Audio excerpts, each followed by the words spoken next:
The Life and Sad Ending of Carl Switzer.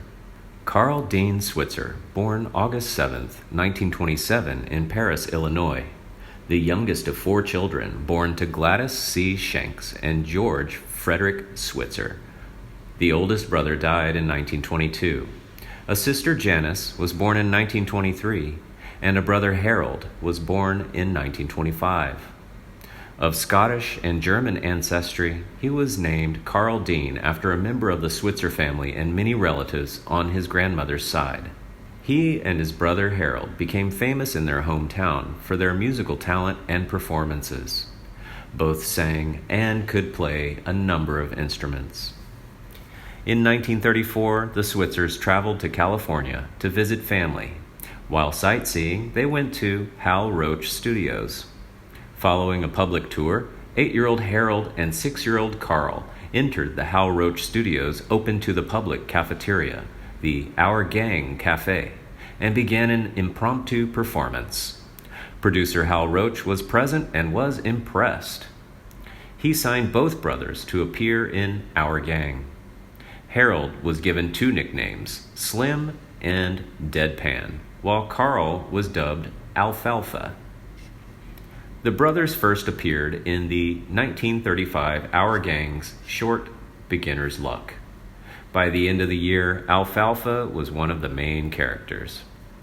By the end of 1937, Switzer's Alfalfa had surpassed the series' nominal star, George Spanky McFarland, in popularity.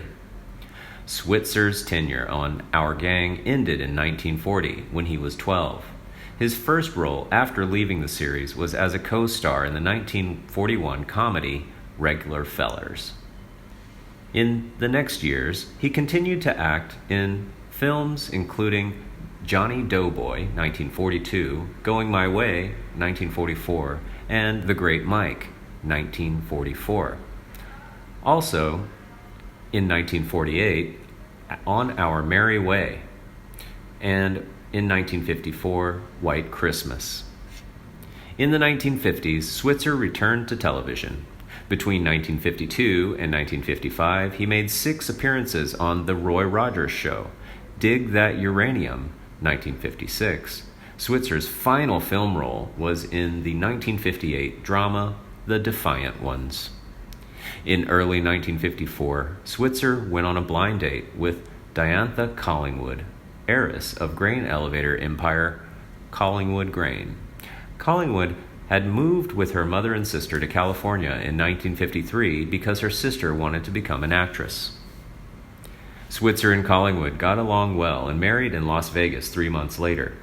In 1956, with his money running out and Diantha pregnant, his mother-in-law offered them a farm near Pretty Prairie, Kansas. Their son, Justin Lance Collingwood Switzer, now Eldridge, was born that year. They divorced in 1957.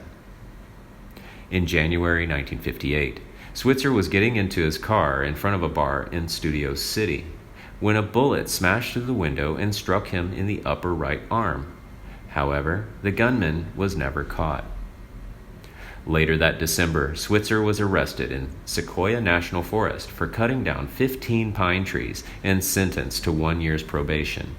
Switzer was also ordered to pay a $225 fine. That's $2,000 in today's money. Besides acting, Switzer bred and trained hunting dogs and guided hunting expeditions. Switzer decided to train a hunting dog for an individual named Moses Samuel Stilts. That dog got lost, and Switzer offered an award of $35 for its return. The dog was then found by a man who returned it to Switzer, who paid him the reward and also bought him $15 worth of drinks. On January 21, 1959, Switzer told Stilts that he should pay him the reward money. Stilts decided not to give him the money, and the 2 men started fighting. The fight became deadly, and Stilts shot Switzer in the groin. Switzer suffered severe internal bleeding and was pronounced dead on arrival when taken to the hospital. He was only 31 years old. He was interred at the Hollywood Forever Cemetery, located in Hollywood, California.